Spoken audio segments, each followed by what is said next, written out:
ሰላም እንዴት አላችሁ? ይህ የምስር ቲዩብ ሲሆን በመጀመሪያ እንኳን ወደ ቻናሌ በደህና መጣችሁ እያልኩኝ በዚህ ቻናል ላይ እንግዲህ ጠቃሚ የሆኑ አስደሳች እንዲሁም አዳዲስ የሆኑ ቪዲዮዎችን ይዤላችሁ እቀርባለሁ። ለቻናሌ እንግዲህ አዲስ ከሆናችሁ ሰብስክራይብ በማድረግ ቤተሰብ ሁኑ እያልኩኝ አሁን ቀጥታ ወደ ዛሬው ቪዲዮ እሄዳለሁ ማለት ነው። ሰብስክራይብ በማድረግ ይሄ ቪዲዮ ለሌሎችም እንዲደርስ እንግዲህ በማድረግ ከቻናሌ ጋር አብራችሁን ቆዩ፣ ከፕሮግራሜ ጋር አብራችሁን ቆዩ እላለሁኝ። የዛሬ እንግዲህ ቪዲዮ በጣም ጠቃሚ ነው ማለት ነው። ይህም ከዚህም መካከል እንግዲህ ለዛሬ ለእናንተ ይጠቅማል ብዬ ይዤላችሁ የመጣሁት ቪዲዮ የዝንጅብልና የቅርንፉድ ውህድ ለቆዳ የሚሰጠውን አስገራሚ የሆኑ ጥቅሞችን ይዤላችሁ መጥቻለሁኝ። እስከ ፕሮግራሜ ፍጻሜ ድረስ እንግዲህ አብራችሁን ቆዩ። ዝንጅብል እንግዲህ በተለያዩ በባህላዊ ሕክምናዎች የምናውቀውን ለቆዳ ጤና ብዙ ጥቅሞችን የሚሰጥ ነው ማለት ነው። ቅርንፉድም እንደዛው ማለት ነው። እንግዲህ የሁለቱ መደባለቅ ወይም ደግሞ የሁለቱ ጥቅሞችን ነው ለዛሬ ይዤላችሁ የመጣሁት ማለት ነው። ዝንጅብል ለቆዳ ብዙ ጥቅሞችን ይሰጣል። ከዚህም መካከል እንግዲህ አንጻራዊና አንቲኦክሲዳንት ባህሪያዎች አሉት። ዝንጅብል ብዙ ቫይታሚኖች በውስጡ የያዙት ሲሆን ከእነዚህ መካከል ቫይታሚን ኤ፣ ቫይታሚን ሲ፣ ቫይታሚን ኤ እና አንቲኦክሲዳንቶችን ይዟል ማለት ነው። ይህም ቆዳን ከነፃ ራዲካሎች ጉዳት ሊጠብቅ ይችላል።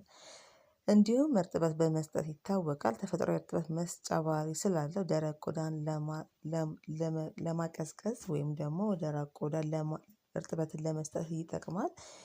ይህም በሌላም እንግዲህ አንቲ ኤጀንት ውጤቶች አሉት። የቆዳ ልምድ ለመቀነስ እና የቆዳ መድረቅን ለማሻሻል ሊረዳ ይችላል ማለት ነው። ይህም አንቲ ኢንፍላሜንተር ባህሪያት ስላሉት የቆዳ የተለያዩ ቆዳ ላይ የሚፈጠሩ ነገሮችን የመከላከል ጥቅሙ በጣም ብዙ ነው ማለት ነው። ይህም ብጉር ወይም አባጣ የሆኑ ነገሮችን ለመቀነስ ይጠቅማል። ሁለተኛው እንግዲህ ቅርንፉድ ነው። ቅርንፉድ ለቆዳ ጥቅሞቹ ብዙ ናቸው። ቅርንፉድ የበለጠ እርጥበት መስጠትን ይችላል ማለት ነው። ቅርንፉድ ኦይልነት ስላለው ከተጨመረበት እርጥበት መስጫ ባህሪ ይኖረዋል። በተለይም ለደረቅ ወይም ለተጎዳ ቆዳ በጣም ጠቃሚ ነው። የቆዳ መሸፈኛ ማሻሻያዎችም አሉት ማለት ነው። የቆዳ የተለያዩ ቆዳ ላይ የሚወጡ ነገሮችን ለማቀዝቀዝ ይረዳል። በተለይም ከሌሎች እጽዋት ጋር በሚደረግ አጠቃቀሙ በጣም ይታወቃል ማለት ነው። ነፃ ራዲካሎችን መከላከል ይችላል ቅርንፉድ እንደ ዝንጅብል ማለት ነው። ቅርንፉድ ኦይል ካለው በተለይ ደግሞ አንቲኦክሲዳንቶችን በውስጡ ስለያዘ ይህም ቆዳን ከተለያዩ ውድመቶች ለመጠበቅ በጣም ጠቃሚ ነው።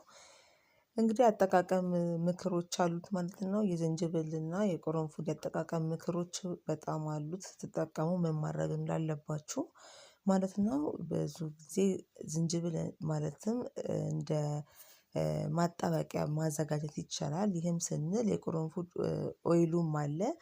አጠቃቀማቸውን ስናይ በቆዳ ላይ ቀጥታ መቀባት ወይም ከሌሎች የተፈጥሮ ንጥረ ነገሮች ጋር መቀላቀል ትችላላችሁ። ይህም በቆዳ ክፍል ላይ በትንሹ ሙከራ ማድረግ ጠቃሚ ነው ማለት ነው። ምክንያቱም አንዳንድ ሰዎች ላይ ሊያስከትሉ የሚችሉ ምላሾች ሊኖራቸው ስለሚችል ማለት ነው። እንደ ቆዳቸው አይነት ይወሰናል ማለት ነው።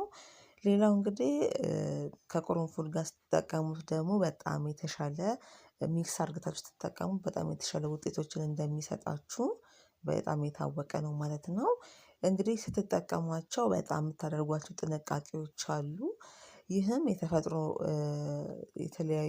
የተፈጥሮ ምርቶች ስለሆኑ የዝንጅብልና የቅርንፉድ ጥቅሞች በባህላዊ አጠቃቀም ላይ የተመሰረቱ ቢሆንም ለተወሰነ የቆዳ ሁኔታዎች ለምሳሌ እንደ አባጣ እንደ ኤግዜማ የማይመከሩ ሳይንሳዊ ማረጋገጫዎች ገና ብዙ ያልተሟሉ ነገሮችን ሊኖሩ ስለሚችሉ በተለያዩ የቆዳ ክፍሎች ላይ ስትጠቀሙ በጥንቃቄ መሆን አለበት ማለት ነው። ይህም ሙያዊ ምክር በጣም አስፈላጊ ነው። በከባድ የቆዳ ችግሮች ላይ ከሙያተኛ ወይም የቆዳ ሀኪም ጋር መገናኘት ወይም መማከር አስፈላጊ ነው ማለት ነው። እንጂ የዝንጅብልና የቅርንፉድ በተለይ ሚክስ አርግታችሁ ውሃውንም አርግታችሁ ብትጠቀሙት በጣም ጥቅም አለው። አፍልታችሁ ውሃውን ብትጠቀሙት በጣም ጥቅሙ የበለጠ ነው ለቆዳችሁ ማለት ነው።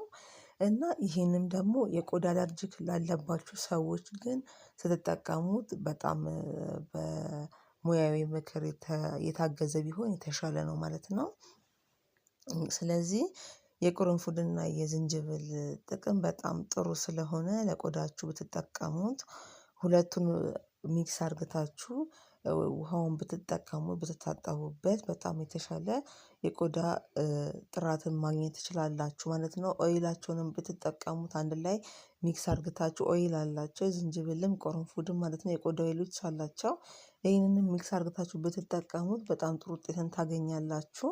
እንግዲህ እንደ አጠቃላይ የምሰጣችሁ መረጃ ማለት ነው ወይም በዚህ ቪዲዮ ላይ እንደ አጠቃላይ ለእናንተ ይጠቅማል ብዬ የምሰጣችሁ መረጃ ዝንጅብልና ቅርንፉድ ለቆዳ ጤና ብዙ ጠቃሚ ባህሪያቶች ሊኖራቸው ስለሚችል በተለይም እርጥበት መስጠት፣ ነፃ ራዲካሎችን መከላከል እና የተለያዩ ቆዳ ላይ የሚወጡ ነገሮችን ለመቀነስ ይችላል። ነገር ግን አጠቃቀማቸው በእያንዳንዱ የቆዳ አይነት ላይ የተለያየ ሊሆን ስለሚችል ለተወሰኑ ሁኔታዎች የሙያተኛ ምክር እንደነገርኳችሁ ቅድም እንደ አለርጂክ ላለባችሁ የቆዳ አለርጂክ ላለባችሁ ሰዎች የሙያተኛ ምክር መፈለግ አስፈላጊ ነው።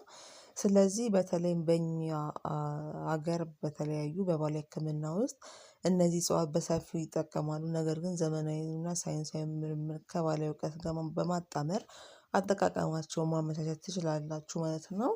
ውድ የቻናሌ ቤተሰቦች እንግዲህ የዛሬ ለእናንተ ይጠቅማል ብዬ ያመጣሁላችሁ ቪዲዮ ይሄን ይመስላል። የዝንጅብልና የቅርንፉድ ውህድ በጣም ለቆዳ ጠቃሚ እንደሆነ የዛሬው ቪዲዮ እንግዲህ ይሄ በዛሬው ቪዲዮ ይዤላችሁ መጥቻለሁ። እንግዲህ እንደነገርኳችሁ አጠቃቀሙን ማወቅ መቻል አለባችሁ።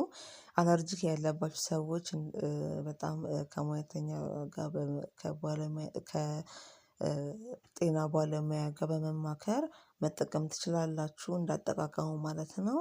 ይህን ይመስላል። ለማንኛውም የቆዳ አይነት ግን ጤናማ ለሆነ የቆዳ አይነት የዝንጅብልና የቅርንፉድ ውህድ በጣም ብዙ ጥቅም ስላለው ብትጠቀሙት የተሻለ ለውጥን ታገኛላችሁ። የቻናል ቤተሰቦች ለዛሬ ይሄን ይመስላል። በቀጣይ በሌላ በስኖር ፕሮግራማችን ከሌላ ፕሮግራም ጋር እስከምንገናኝ ለዛሬው በዚሁ አበቃለሁኝ። ሰላም ሁኑ።